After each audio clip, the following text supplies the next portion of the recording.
We've all seen a lot of violent films. Some of these films try to conceal their lack of imagination behind some gross stuff, but at the very least, you'll remember them for their violence and gore in important situations. The violence in these movies has no humorous purpose, and they look somewhat realistic. Here are the top 10 movies with surprisingly realistic violence.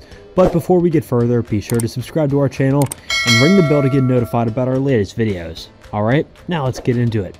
First up at number 10 is Nightcrawler in 2014. Nightcrawler is a psychological thriller about a young man named Lou Bloom who has criminal tendencies. Bloom works as a freelance photojournalist, capturing details of accidents and criminal acts and selling the film to local television stations. Bloom becomes increasingly immersed in his news stories as his success develops. The violence is depicted very realistically, with the accidents being especially unsettling. They've been shot and staged to look like actual news items, and the victims are clearly in a lot of pain. Nightcrawler provides a grim and frightening view of human misery, whether the consequence of an accident or deliberate act of cruelty. At number 9 is Atrocious in 2015. This film is considerably more nasty and horrifying. While investigating a traffic incident in which a woman was severely injured, the unconventional police commander discovers evidence of even more heinous truths and intends to exact vindicative punishment.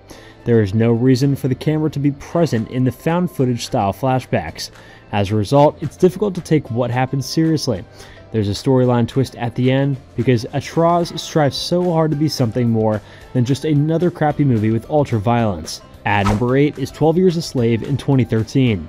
It's a film that realistically exposes the miseries of slavery. Slave horrors, including hangings, lashings, stabbings, and assaults, are graphically depicted in the film. While not as brutal or shocking as some of the other films on our list, the realistic portrayal of violence sheds light on America's heinous past.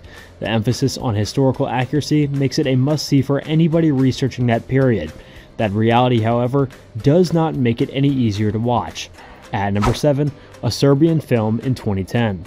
It's not a bad film, but it's also not a brilliant one. It's more of a thriller than a horror film, although the graphic violence is deceiving. This film is a little nihilistic and self-conscious, but I'm not sure if that's a good or negative thing.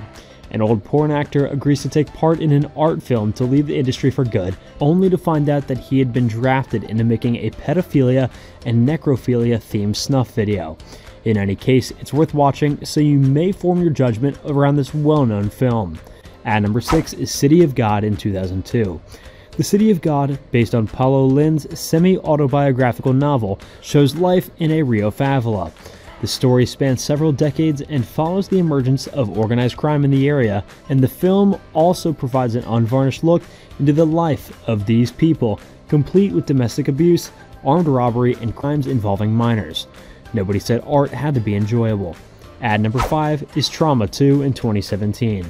Attempts to claim the origin of evil. It has the same amount of violence as Atroz, but with better cinematography and visual effects. Even if the plot is weak, and the goal of the film does not require this much violence and sex, it is frightening and not poorly made. A father and a son savagely attack 4 friends who are partying in a house in the middle of nowhere, causing the remaining woman to exact vengeance on them. There's one death in the film that you will never forget. At number 4 is Frontiers in 2007. It's a rather efficient way to create a dense, sticky, claustrophobic atmosphere. Very violent, but works well as a horror film. A group of young robbers flees Paris in the aftermath of a parliamentary election, only to hide out at a neo-Nazi run-in. Frontiers, according to the director, have a purpose, although it's not intriguing or well done. However, some scenes are quite disturbing. At number 3 is The Revenant in 2015. Hugh Glass, a trapper left for dead in the bleak Dakotas, is the subject of an Alejandro G. Iñárritu's Oscar-winning adventure movie. For good cause, much has been written about the movie's famed bear attack sequence. It's a fantastic piece of cinematography, complete with an uninterrupted tracking shot technique, dramatic violence, and a fantastic performance from Leonardo DiCaprio. Everything comes together to provide a convincing and unforgettable scene, but that is far from the only incidence of violence in the picture, and when it does appear, it comes with a vengeance. Iñárritu has created one of the most uncompromising survival films ever filmed in The Revenant. At number 2 is Children of Men in 2006. Children of Men shows Clive Owen's character as he carries a pregnant woman across an infertile society where violence stems from human tragedies. The film involves a lot of realistic and unexpected violence, including explicit beatings and shootings, and much of it appears to be shot in a single take. This allows for the brutality to really sink in, which is not always a pleasant viewing experience. It's no surprise that the film was nominated for an Academy Award for Best Cinematography. And at number 1 is The Passion of the Christ in 2004. The Passion of the Christ contains some intense brutality. It brings Jesus' passion to terrifying life while also showing the awful realism of a crucifixion. When the film was released, it was heavily condemned for its excessive violence, with many arguing that it detracted from the film's message. It contains graphic imagery of Jesus being cruelly spanked, nailed to crucifixion, and pierced with a spear. By the end of the film, he's covered in blood from head to toe. Well guys, that's going to do it for today's video, so thank you all so much for watching. Be sure to smash that like button, subscribe to our channel, and hit that notification bell for more content just like this. We'll see you guys in the next one.